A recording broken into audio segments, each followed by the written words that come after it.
So, Man City's in the final, bro. Man City. Do you know What what? you saying? I don't even know who I want to win, man. It's one of them ones, isn't it? What? Do you know what it is? Chelsea, I don't mind. Yeah. Got a friend that's an absolute nuisance. Yeah. Chelsea win. Just gonna want to beat him up. Yeah. Them ones. That's mad though. Like considering Chelsea's Season season as well, innit? Like Exactly. Lampard and now the two finals got FA Cup, Exactly. Champions League, It's potentially top 4. Definitely. It's not a bad season, isn't it? Funny thing was when Lampard, I think, started the season, he was like, Yeah. well, we haven't got a team to compete. Yeah. And now Tuchel's come on board and he's just a game changer, man. That's crazy. Now they definitely got a team to compete. I don't know what Definitely. Lampard was talking about, Yeah. but yeah, it's crazy, man. But we saying predictions final. Champions League. Predictions, as much as I want, I think I'd rather go for Chelsea, but I Yeah. think realistically, I just see Man City like 4-1, City, fourth, kind of 3-1 kind of scoreline, Yeah. man. They've been waiting for it for a long time. Definitely. They've been waiting for it. And As that a Man United defense- fan, though. Yeah, that What you different. I'm a Liverpool fan. Oh, you, I'm a Liverpool fan. oh yeah, so you're Liverpool, innit? Yeah, Liverpool, Man City, Yeah. I don't know, man. I think I'd rather Chelsea win, Yeah. but I reckon Man City is too strong this year, man. Yeah, boy. Yeah, to be fair, they've been strong this year, Yeah. man. They've been fully 100. strong. But yeah, I don't know. I think Chelsea really beat them in the FA Cup. semis, yeah. Semis, so they could do it. But crazy. Let's see. Let's see anyway. But tonight, Arsenal, Villarreal. Do you think we can do it? Don't know, but not watching it, man. Definitely. Probably give it a miss. Oh man, I don't watch it myself, bro, but I have to, innit? What, But 2-1. You guys are down 2-1. we're down 2-1. We got to win 1-0 or. I reckon yeah. Arsenal will come back. They've got reckon? a habit, 100%. I don't know, man. Like obviously Emery, innit? He's gonna Yeah. want to come and do his Do thing. you know what? When you guys at turn Emirates. up, you turn up. It's one of Yeah. those things, and I see you guys Yeah. definitely turning up. And then I think it's gonna be another Yeah. all-English Europa League final as well, man. Boy, I don't mind, innit? Final, Man United, so that'll be a big one. Do you know Definitely. what I mean? What about you boys? What are you saying this season? What's going on? Don't know. Top 4? I've stopped watching football this season, man.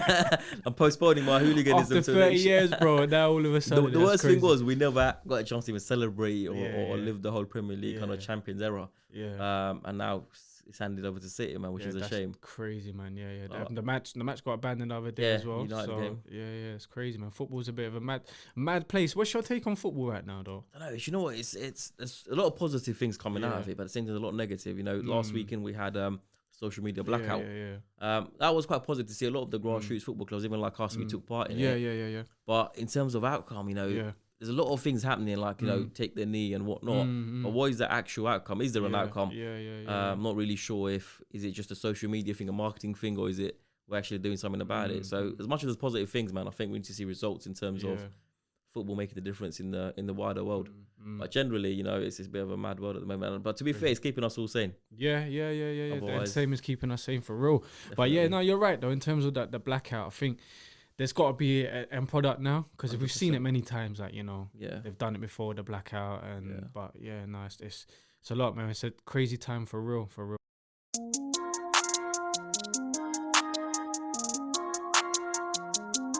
Okay. Right, ladies and gentlemen, we've got a special guest. Yeah, if you've been tuning in, we're just talking about the football that's been going on. But today, special guest, someone that we've had in the past as well, but just never was aired. So third time lucky now. Hopefully this will come out as well. But definitely someone that I always wanted to get on and share their story now that I've been around him a little bit more and understand his journey and seen the great work that he does behind the scenes in terms of his community. Young entrepreneur trying to make a change as well for his community, like I just said. But without further ado, without me rambling on, I want to introduce Nahimul Islam. Welcome, brother. Thanks, man. That was a very epic introduction. Was it I epic think one, you've yeah? oversold me slightly, but thank you. Appreciate it. No, I appreciate it. No, thanks for coming on again on the podcast because, again, like I said, your story, the impact that you make in the community, you know, people want to hear these things because a lot of people sometimes don't get that light shine on them when it comes to work, being in a community. They all want the glitz and glamour. But also, again, for those that probably tuning in terms of the podcast, it's about shedding light in terms of different avenues that you can go in terms of the football industry, or the sports industry, but we're mainly focusing on the football industry at the moment. But, you know, not everyone can make it as a professional footballer. Not everyone can make it as a top level manager, but there's things behind the scenes that you can still do, like yourself, what you're doing, creating a club, which you have, creating a pathway for these players to have exposure to different clubs, etc. So, which we'll talk about that as well. We'll talk about your playing days, which I didn't know about till the other day. But yeah, so just touching in terms of creating a club first and foremost. We'll dive into other sectors as well. But what does it take to create a club? Because it seems like a hard thing to do. Which there's a process. Don't get me wrong. But yeah, just speak about the process of creating a club and why did you start a club as well? I think when you want to start up a club, people deem it as pretty simple, pretty easy. But that's not the case. Yes, the local FAs and the national FAs have made it easy for us to affiliate, get our insurance, and set up a team. However, there is a wider picture. There's a lot of small clubs out there, which is amazing to see, because all that means is there's a lot more localized work happening for our community, which is amazing. However, for the wider scale, to kind of grow a grassroots team to what we have become, or what other great organizations, neighbors to us have done as well, it takes a lot of work. It's not just about I've got a vision, I'm a coach, or I'm going to coach this team and that's it. You need to kind of think with a business head on, and that's the absolute reality. And I've learned the hard way. When I set up WAPPING Football Club, it was a small project with my local youth students. The reason we started was my brother was a very promising footballer along with some of his friends. They were playing in a local team in a local league. They never really stepped foot outside Tower Hamlets. And I thought to myself, you've got so much talent here. Why is that talent not being exposed to, London or even Southeast, in the Southeast region? And I thought, okay, we need to put them into another league. At that time, they were with another team. I'm not going to name any teams. That team, we said to them, let us manage that team. We'll still play under you. We shouldn't put them in a higher league. That time, that team was like, you know what? We want to just stay local. That's our vision. That's our mission. And it made me think, there's so much talent. Why kind of almost cage them in locally? That's it. Yeah. So I said to them, if you guys are going to do it, I'll do it myself. And at that time, I kind of finished being the youth mayor of Tower Hamlets. I was very optimistic. I had all the networks, the resources I needed. And I thought, all right, let's make a team. So we had the vision of just making one team.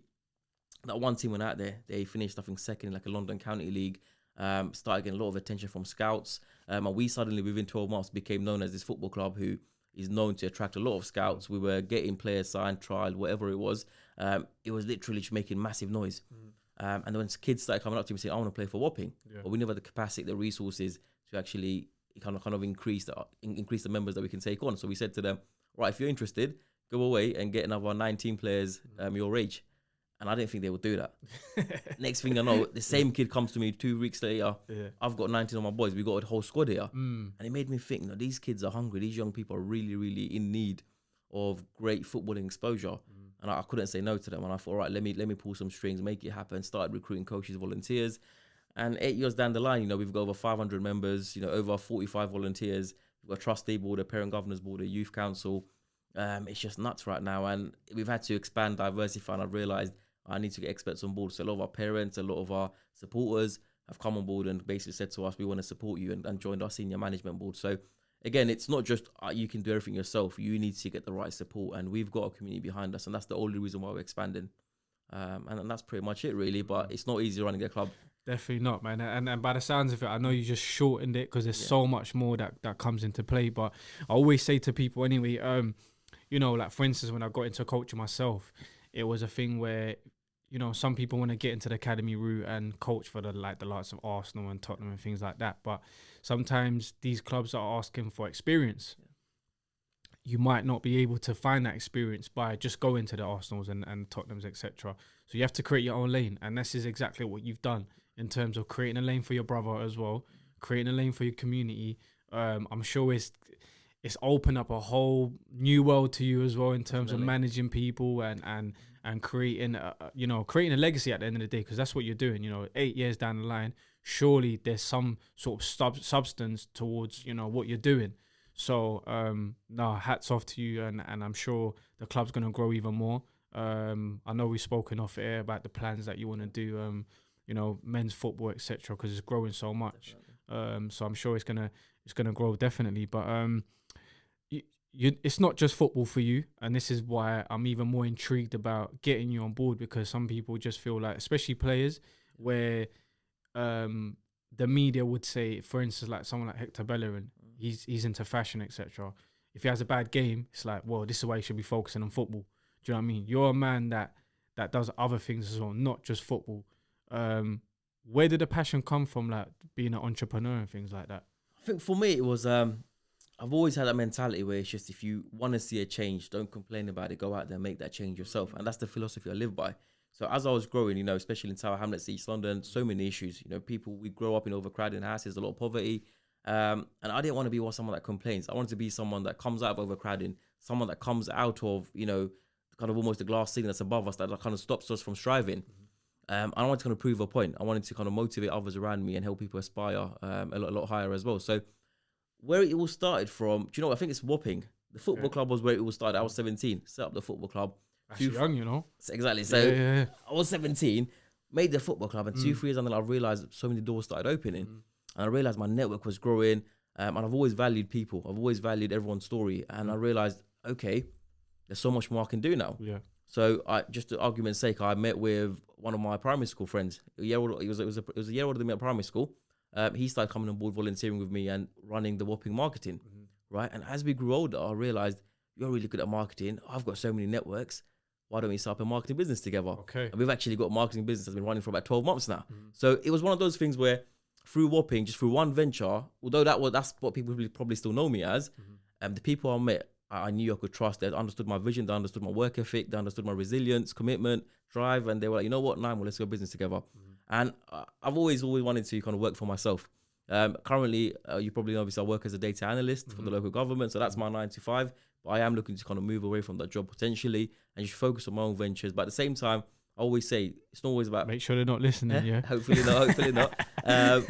In terms of venture-wise, it's not just doing a venture. Your venture have a social impact. I want to always make sure, you know, percentage of my profits always going into the community, always trying to get young people on board, always trying to get those who are unemployed, giving them job opportunities. So that's how we all started, man. And it's just the passion. When you just realize people around you are just committed for the right cause, just bring them on board and just work with them, man. Oh, powerful, man.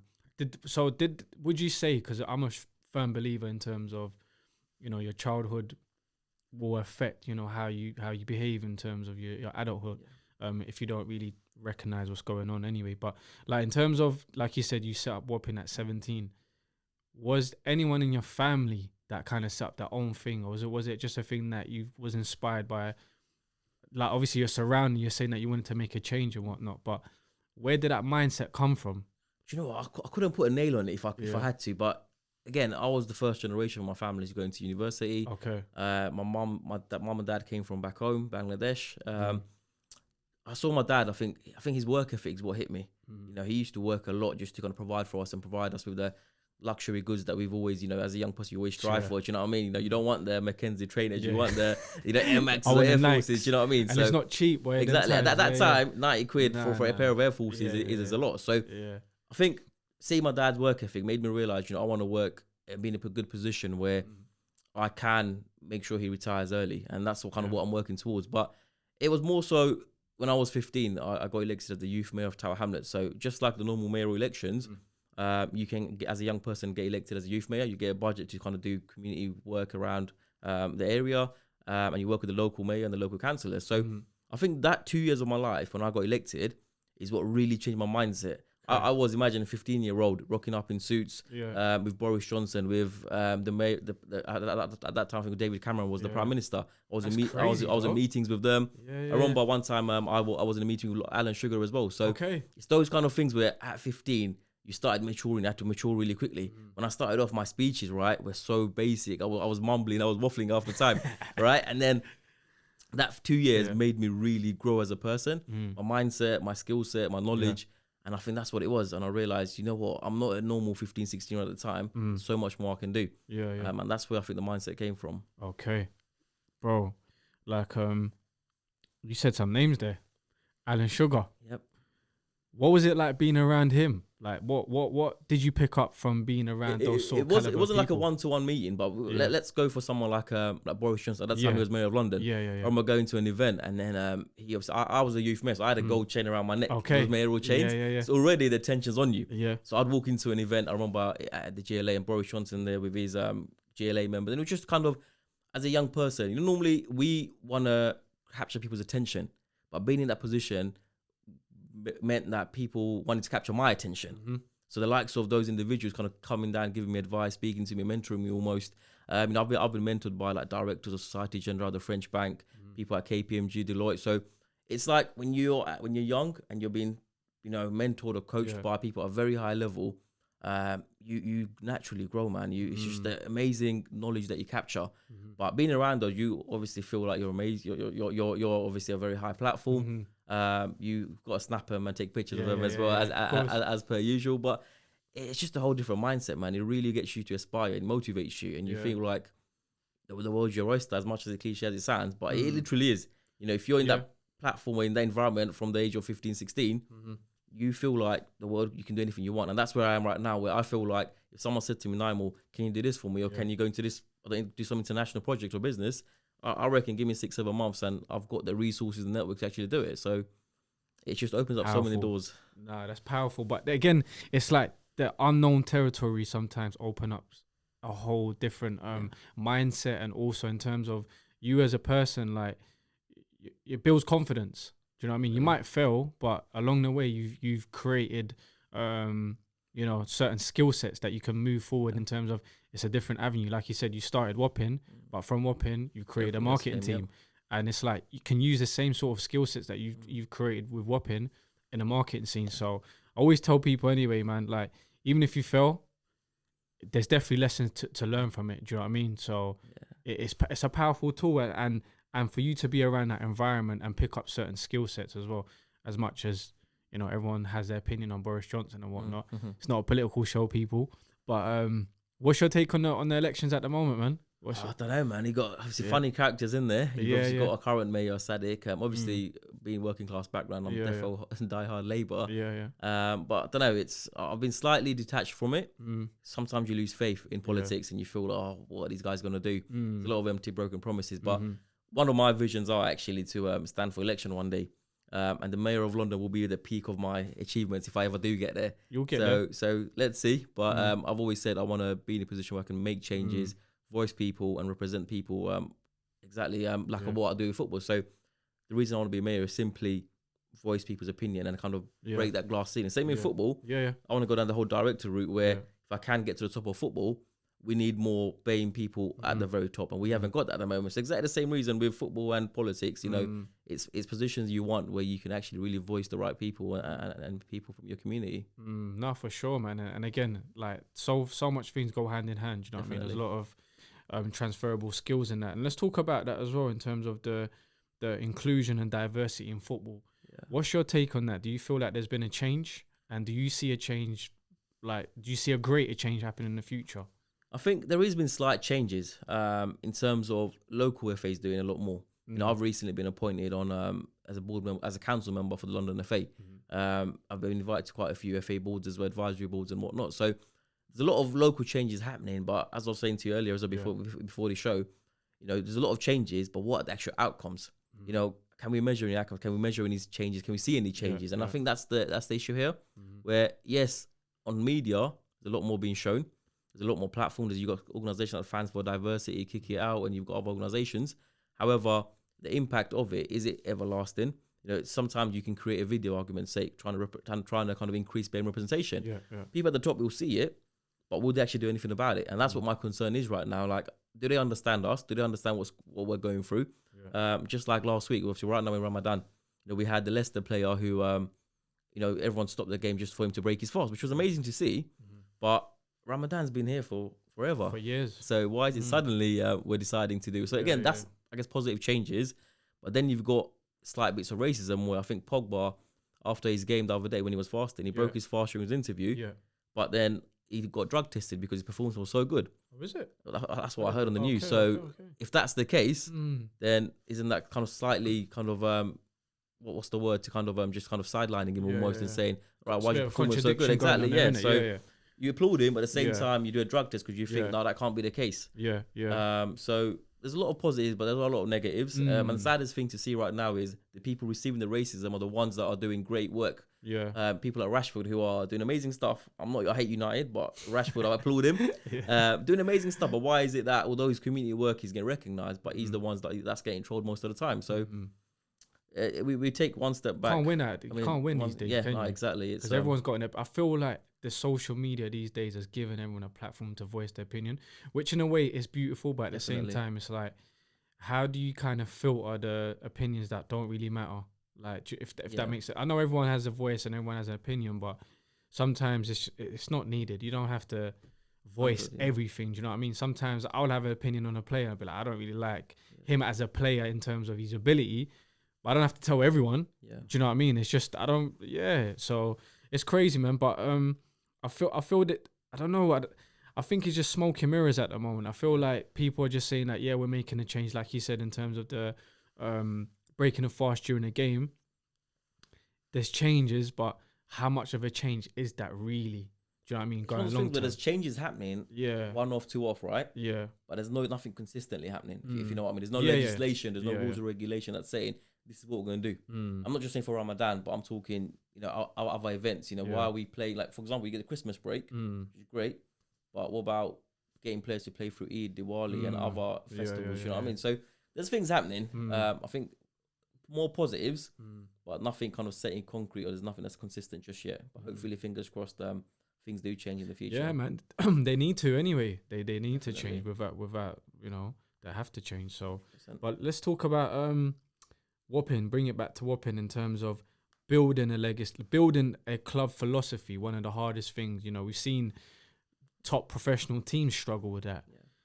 How hard is it to create a philosophy? How hard is it to recruit a team to be on the same page, training sessions, and just the whole outlook on the club? Like, how hard is it to kind of build that sort of structure? Yeah, it's one of those things where until you're in it, you won't realize how tough it is. Yeah, it's almost kind of dividing the club into 2 segments: the operations and the logistics. Yeah, people behind the scenes making it all work. These are the people booking pitches. When like us, we've got 15 plus teams, right? Yeah, booking so many pitches, booking referees, making sure kit orders are there, making sure all the red card, the fines, everything's paid for. Do you know what I mean? So there's a lot of stuff goes behind the scene. Then you got stuff on the ground. Yeah, your coach is delivering equipment, resources, registers, payments. There's so much more that goes on the ground. So we've had to kind of create a team. We've got 16 individuals on our senior management who now we've got someone just in charge of kits and resources. Yeah, right. That person just prints, embroids, gets all the kit orders done.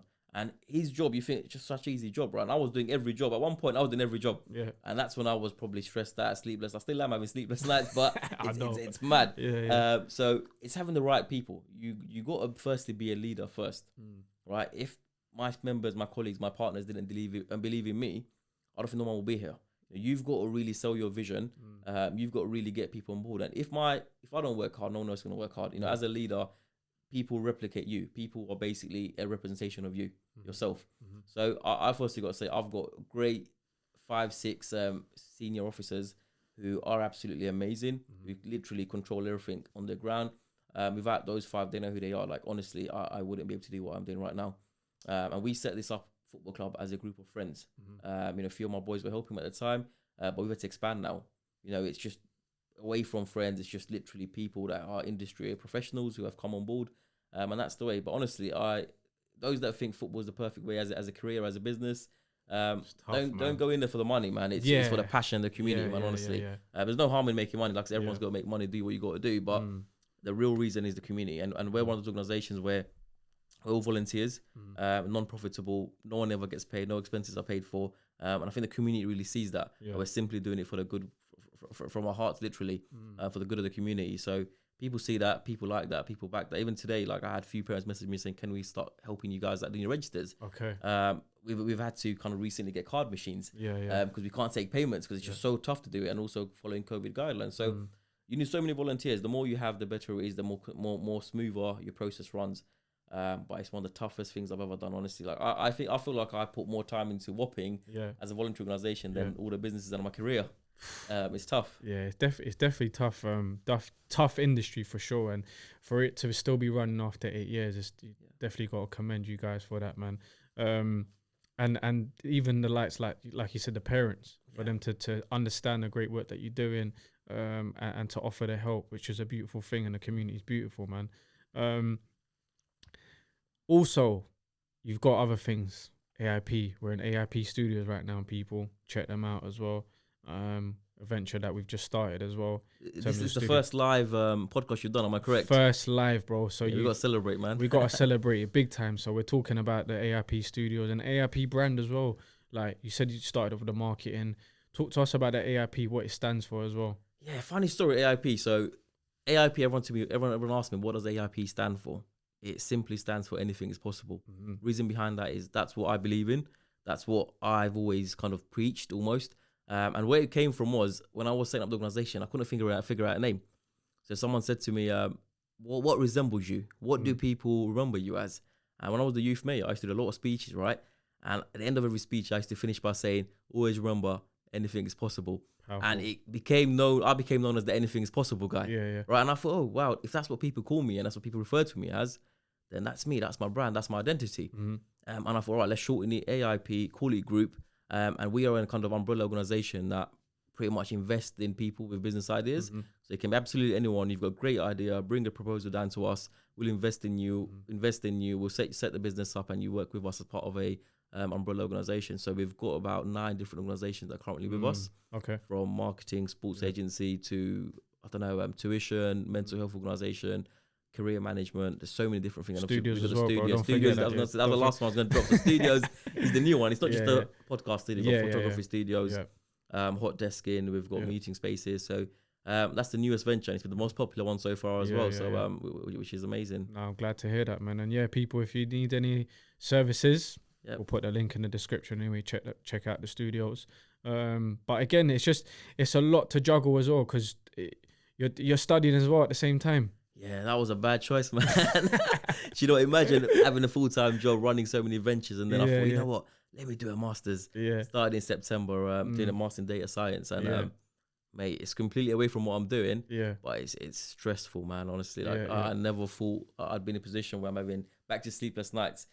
I thought I gave up the Red Bull nighters a few years ago when I did my undergrad, but honestly, it's tough, but I'm sure in the 12 months or so it'll be worth it. For sure, man. It's the grind at the moment. No, for sure. And I think this is something, again, that's powerful for the listeners, especially for the young listeners. If you're gonna be busy, you might as well be busy doing something productive. Definitely. Do you know what I mean? So you're like I said, you're making an impact in community.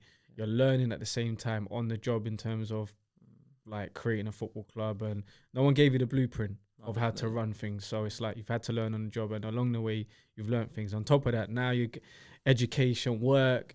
On top of that, you got to juggle family life and, do you know what I mean, your own personal life. So there's a lot to juggle. Like, do you feel burnt out sometimes? Honestly, there's so many times where I literally, especially in the last few years, I've really burnt out. And only end of last year, I decided to take my mental health, my well-being a lot more seriously.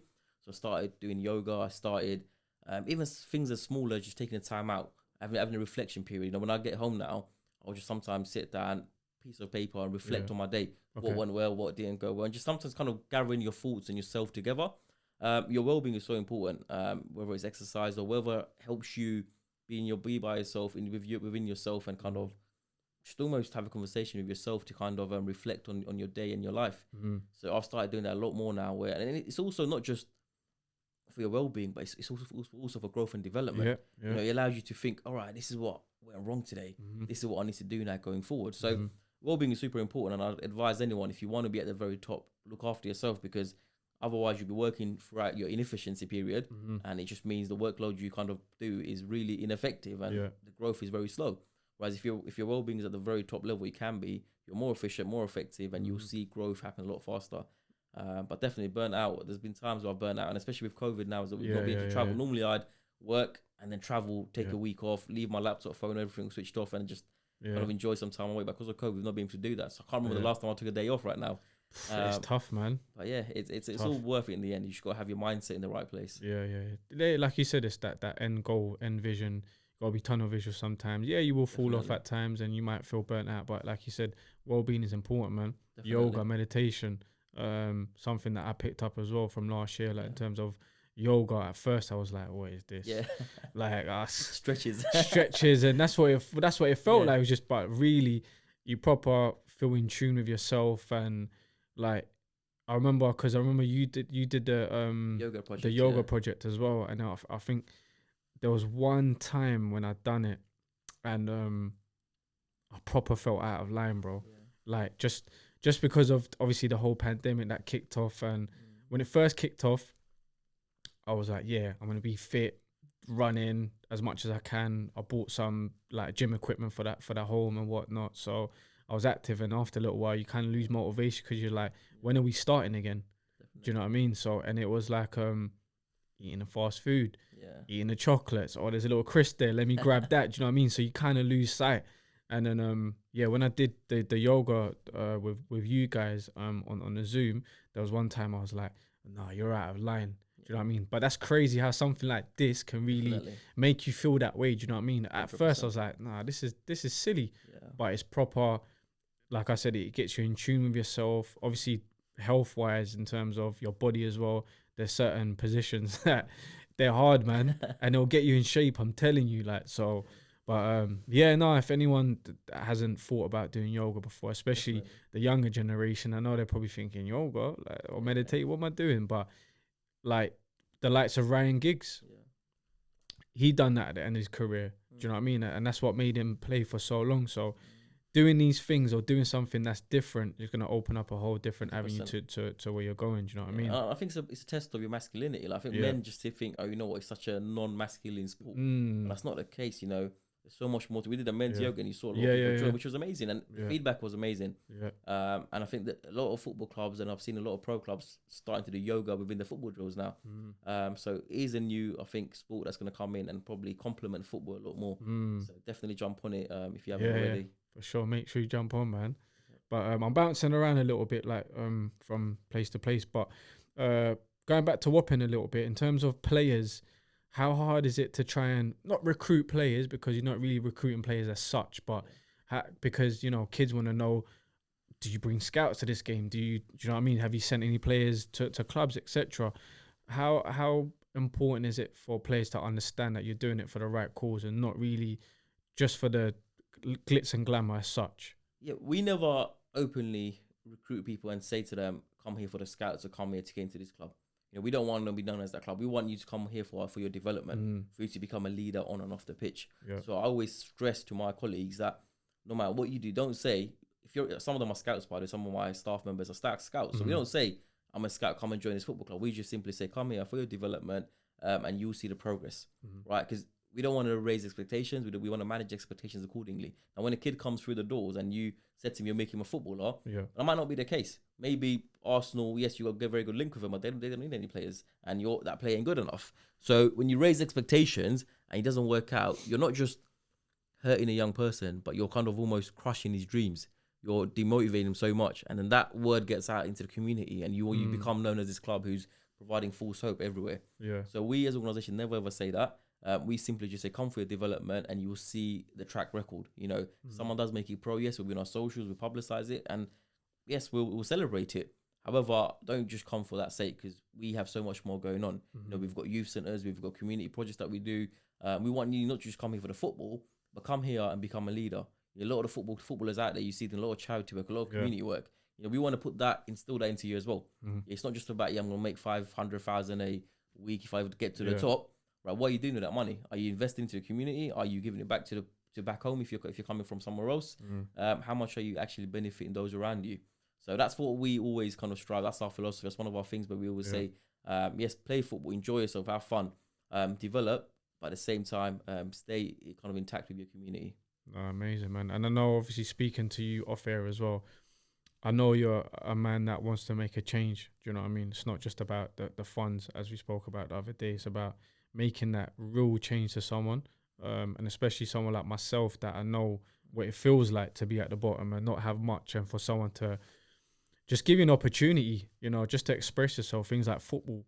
Like you said, you've asked the kids, can you bring 10, 15, 19 of your players or whatever, 5 players, and they've come with more because it means so much for them just to be together and experience things, you know what I mean? So I'm sure along the way, there's been a lot of kids that have gained so much playing with Wapping, and these are the organizations sometimes that don't get that recognition. Do you know what I mean? Where it's just like, oh, my son's playing for Arsenal, but at the end of the day, you might get spat out of that club, and then what's going to happen afterwards? You're always going to come back to grassroots. There's always going to be a home for players at grassroots, and we've seen the exposure that it is getting now with like the YouTube scene and the level is growing so much. Is that something that you guys are planning to do for the men's? Is that something that you... Definitely. So we've obviously podcast is one of the things we'll be starting up soon. Obviously with ARP Studios, with the fact that we've got this place now means Wapping podcast will be up and running for the ladies as well. We've got a ladies team as well. Wicked.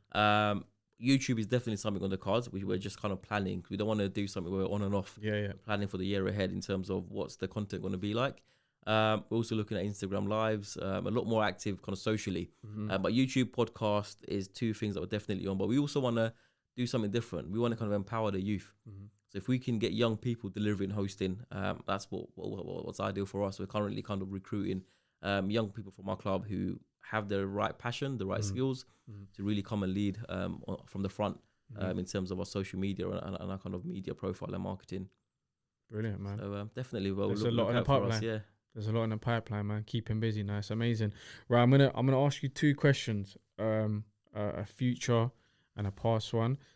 Best lesson that you've learned in the last 6 months. I think best lesson for me would be if you don't fail, you're doing something wrong. And we talked about failure earlier. I always say if you're not failing at what you're doing, then nothing's perfect. There is somewhere where you either hide in a crack or someone's not telling you where you failed. And just surround yourself with great people, man. There's been a lot of times where I've had coaches that have joined us who have decided to build a rapport with the players. Next year, taking the players away and made their own team. I've had people who have potentially part of our club and then decided to leak some of the information and some of the secrets that we kind of have to other clubs.